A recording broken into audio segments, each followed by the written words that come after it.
My name is Constance Hale. The night my father's fist shattered my jaw. My mother didn't scream, didn't even flinch. She looked down at me bleeding on the hardwood and whispered, "Don't stain the floor." In that instant, I realized I was worth less than the shine of the wood beneath me. Something inside me broke for good.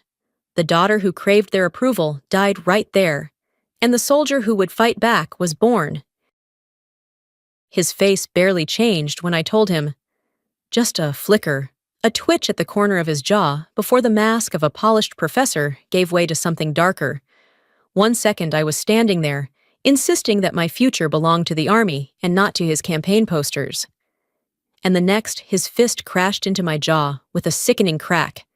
Pain shot through my skull as I hit the polished walnut floor, copper flooding my mouth, the sting sharp enough to blur the edges of the room.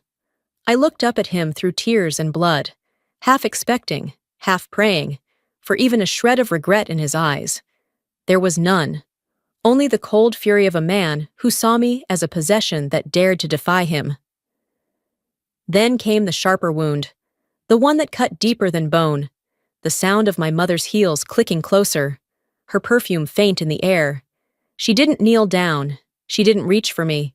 She simply glanced at the dark stain spreading beneath my face and said in a voice flat as glass, "You've ruined the floor." Something inside me snapped clean in that moment.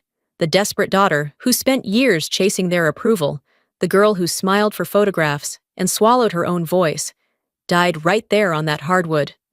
What rose in her place was quieter, colder, steadier. A soldier who knew that survival was no longer enough. I would fight back, and I would never again mistake their indifference for love. I stumbled into my room, slammed the lock, and flicked on the light.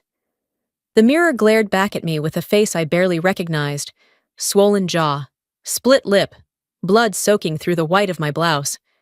My hands shook as I raised my phone, but my voice came out steady, trained, almost clinical. Sergeant Constance Hale, 2300 hours. Assaulted by target Alistair Hale. I saved the recording, uploaded it to a secure cloud I'd set up years ago, and scrolled to a single name. Marina Vega. We'd made a pact long ago.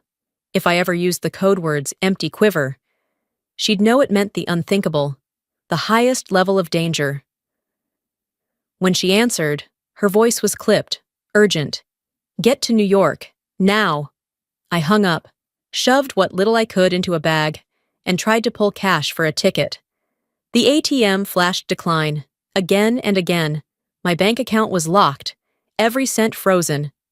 Twist, in one phone call, my father had cut off my lifeline, proving he could strangle my freedom without ever raising his voice. Marina's apartment smelled of coffee and overworked computers, stacks of books leaning precariously against the walls. I sat on her worn couch, the city humming outside the window, and memories flooded in like ghosts I'd tried to bury. At 18, when my acceptance letter to ROTC arrived, I thought I'd finally earned his respect. He only smirked and said, "Not Ivy League." At 17, after my first heartbreak, I ran to my mother in tears. She didn't hug me, didn't even look up from the sequined gown draped over her shoulders. "Men don't like weakness. Constance." The sting of those words still echoed. And then my grandfather, David Hale, a Zupui veteran, pressed his medal into my hand on his deathbed, rasping, "Don't let anyone extinguish that fire in you." A week later, I found it locked away in my father's study, displayed as part of the family's legacy. That betrayal still burned deeper than any bruise. I was still lost in the ache of it when Marina slid her laptop across the table. An email filled the screen, sent from my mother's account to a local paper. "Our daughter is experiencing emotional difficulties. The family is united in providing support." Twist. They weren't just trying to silence me with fists. They were trying to erase my credibility, paint me as unstable before the world could ever hear the truth. The office was cold, the kind of sterile government room where the walls seemed to hum with fluorescent light.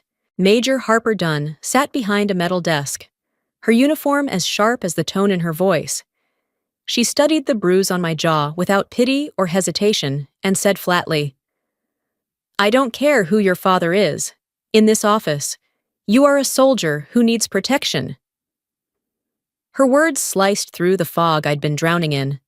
Within minutes, she was drafting a military protective order, my nightmare no longer a private shame, but an official case file in the Army's system.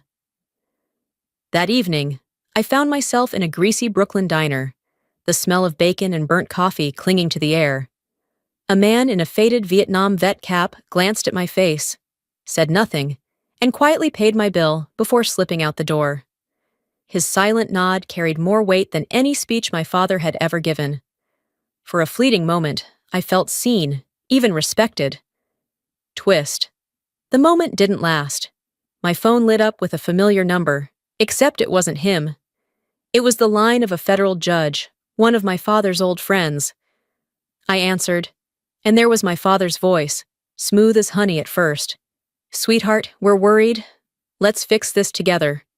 Then his tone shifted. Razor-edged, dripping menace. "Don't force me to destroy you." The next morning, a box arrived at Marina's apartment, wrapped in elegant paper and tied with satin ribbon. I froze when I opened it. Glossy photos of horseback rides in Martha's Vineyard, Christmas mornings by a towering tree, carefully curated snapshots of a family that had never really existed. On top lay a letter in my mother's delicate handwriting. "You are killing your mother." My hands shook, shame rising like bile. Each page of that album whispered that I was ungrateful, cruel, a daughter who had betrayed the people who gave her everything. For a moment, I almost believed it. Then Marina snatched the book from me and slammed it shut. Her eyes were fierce. "This isn't memory. This is ammunition." The truth hit me harder than the photos ever could. I was still reeling when the television lit up with breaking news. My father at a podium, tears glistening as he announced the launch of the David Hale PTSD Foundation in honor of my grandfather. He spoke about sacrifice, about soldiers battling unseen demons, and then the blade slid between my ribs, including my own daughter. Twist. He had taken my grandfather's name, his medals, his legacy, and twisted it into a weapon to humiliate me. Twist again. If I stayed silent, he would rewrite the story entirely, turning my pain into his theater, and when the curtain closed, I would no longer exist except as the footnote of his performance.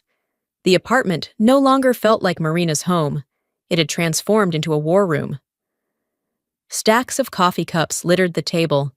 Maps of New York spread wide beneath her quick hands as she marked routes and systems with sharp red ink. Harper Dunn leaned against the edge of the desk, reading aloud the statutes that could corner a senator, her clipped voice turning legal codes into weapons. Rowan Blake sat across from me, posture rigid, eyes steady, promising with just his presence that the Army wouldn't swallow me whole. For the first time in days, I felt less like prey and more like part of a unit. Then came the knock at the door. A man stepped in, nervous, shifting from foot to foot. The stripes on his sleeve marked him as a staff sergeant. Keller. He told us in a low, trembling voice how he had once filed a complaint against the son of one of my father's biggest donors. A week later, the file vanished, and orders sent him to a frozen outpost in Alaska. His career, his life, derailed. His signature on a sworn statement trembled. But it was there. Twist 1. My father's abuse of power wasn't just mine to bear. It was a pattern, a system. Twist 2. Marina's eyes lit with the thrill of discovery when she pulled up the schematics of the Metropolitan Museum of Art. "The events run through a third-party vendor," she explained. "Their portal's wide open. I can slip someone into the AV team, full control of sound and visuals." My chest tightened. It was reckless. It was dangerous. But for the first time, I saw it clearly, a real counterstrike, mapped out like a military operation. The plan was simple in its brutality. I would walk in on my parents' arms, smile for the cameras, and let my father believe he had won me back. Pride would do the rest. He'd parade me before the donors. then pull me on stage as his crowning jewel.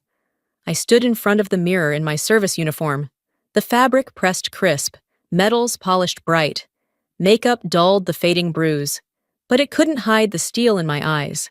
The girl who once cowered was gone. Twist 3. The night before the gala. My phone buzzed. A message from my mother. If you open your mouth, I'll tell every reporter you're lying out of spite. Don't destroy this family. Her words were sharpened like knives, designed to cut through the thin layer of resolve I'd built. I stared at the screen, then typed slowly. You never knew me, and you'll never be able to destroy me. I pressed send and felt something snap. Not a break, but a release. Marina leaned over my shoulder, smirk tugging at her lips. You just cut the last chain. Twist 4, for the first time in my life. I wasn't fighting to survive their control. I was free. And with that freedom came something far more dangerous than rage. Calm, unshakable determination. I wasn't just prepared to face them. I was ready to end this. The chandeliers of the Metropolitan Museum glittered like frozen stars, casting light across a sea of tuxedos and sequined gowns. The air hummed with the murmur of donors, politicians, and journalists. Every table crowded with power dressed in silk and ambition. Cameras lined the back wall, red recording lights blinking like a row of watchful eyes. My father thrived in it. He stood at the podium, draped in velvet and marble grandeur, his voice rich and commanding as he spoke of legacy, sacrifice, and the honor of bearing the Hale name. The audience hung on every word, clinking glasses of champagne, nodding as if they, too, were part of the myth he spun. Then, as scripted by his ego, he turned toward me in the crowd, his hand lifted, beckoning.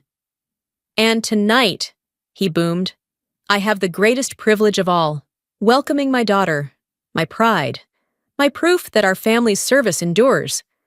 Applause rippled through the atrium as he extended his arm. I rose, heart steady, every step measured across the marble floor. When I reached him, his arm coiled around my shoulders in what looked like paternal affection. His lips brushed close to my ear, the smile frozen for the cameras. Say exactly what I told you, he hissed, or you'll regret it. The spotlight was blinding, hot on my face. I adjusted the microphone, let the room hush, and allowed a small smile to curve my lips. I'd like to share a few images, I said evenly, of the support my family has given me. For a breath, the screen behind us went black. Then twist 1. The projection flickered to life with an image so raw it ripped the air out of the room. My swollen bruised face from that night in Boston, lip split, jaw mottled in purple. Gasps spread like a wave through the audience. The image shifted to the video log I had recorded. My own voice, low and steady, filling the grand hall. Sergeant Constance Hale, 2300 hours. Assaulted by target Alistair Hale. The words echoed against marble and glass. Undeniable. Then came the final blow. The speakers crackled with a recording no one had ever heard outside that night. My father's voice, stripped of polish, thick with venom. I built you. I can just as easily destroy you. The words slashed through the silence like a blade. The audience froze, some staring in shock, others fumbling for their phones, flashes already erupting like gunfire. My father's face drained of color, his smile collapsing as if it had been nailed there too long. My mother, jeweled and pristine, brought a trembling hand to her mouth, and then, through the chaos, came order. The crowd parted as Major Harper Dunn strode forward, flanked by 2 military police officers in crisp uniforms. They mounted the stage with the calm inevitability of a verdict. Harper's voice rang sharp and official into the microphones, carrying over the stunned murmurs. Senator Alistair Hale, you are under investigation for the assault of an active-duty United States Army soldier. You are coming with us. The cameras exploded in flashes. The audience erupted, half in disbelief, half in outrage. My father stood paralyzed, the polished mask stripped away, leaving only a man small and cornered under the weight of truth. The cuffs clicked around his wrists, metallic and final. For the first time in my life, the story wasn't his to tell. It was mine, and I had told it to the world. The morning headlines blared with a name the press had crafted overnight: the Hale collapse. Every screen, every feed carried the footage. My face bruised, my father's threats echoing, the cuffs snapping shut under the blinding lights of the Met. Half the country called me a hero, a soldier brave enough to expose corruption. The other half sneered that I was nothing more than a traitor, a fame-hungry daughter willing to destroy her own blood. I scrolled long enough to see one venomous comment. She just wanted attention. My stomach knotted, shame creeping back like smoke seeping under a locked door. Marina reached over, snatched the remote, and killed the screen. Her voice was sharp, protective. "Don't let them touch you! You won! That's what matters!" But the victory didn't silence the ghosts. My phone rang, the caller ID glowing with a name I could never quite ignore. My mother, her voice cracked with rehearsed grief, thick with the performance she had perfected at galas and fundraisers. "Constance, listen to me. You owe us. Your father has lost everything, his career, his reputation. You're killing him. You're killing me." The tears in her voice weren't real, but the words still struck with the weight of years of conditioning. I closed my eyes, inhaled, and forced my reply out steady as stone. "I've already paid. I paid with my youth, my dreams, and with my blood on that walnut floor. I don't owe you a single thing anymore." The silence on the other end was deafening, her control over me snapping like brittle glass. Twist 2 came when I agreed to something my therapist suggested: to look my father in the eye one last time, not for him, but for me, for closure. The detention center smelled of bleach and stale air, the halls echoing with a kind of hollow quiet. He sat behind the thick glass in a plain jumpsuit, smaller than I had ever seen him, the aura of power stripped away. His eyes were sunken, but still searching for an angle, for leverage. When the receiver crackled to life, his voice rasped, "I did it all for you! Everything I built, it was for you!" I lifted my hand, stopping him. My voice was calm, even, stripped of the desperation he once thrived on. "No. You did it for yourself. Every law, every speech, every photo. None of it was for me." His mouth twitched, searching for his old arsenal of words, but nothing came. I leaned closer, my gaze steady through the plexiglass. "I didn't come here for an apology. I know you're incapable of one. I didn't come to gloat. I came to tell you that you have no power over me anymore. I'm done being afraid. I'm done being angry." He blinked, confusion rippling through the emptiness in his eyes. For the first time, I felt the scales balance, not because he had broken, but because I no longer needed him to. I let the words settle, then spoke the line that was mine alone: "I forgive you." A flicker of triumph sparked in his eyes, as though he believed forgiveness meant victory. I didn't let him keep it. "Not because you deserve it. You don't. I forgive you because I deserve peace, and I can't have it as long as I carry this hate." I placed the receiver down gently, stood, and walked out without looking back. Behind me sat the ruins of a man who once believed he was untouchable. Ahead of me stretched something far more powerful than revenge: freedom. A year later, I stood at attention on the parade field at Fort Jackson, the newly pinned bars of a second lieutenant gleaming beneath the rising sun. The air was cool, the sky washed in gold, and the sound of the band carried across rows of crisp uniforms. In the audience sat Marina, Harper, and Rowan, their smiles steady. Proud, my real family, forged not by blood but by loyalty and truth.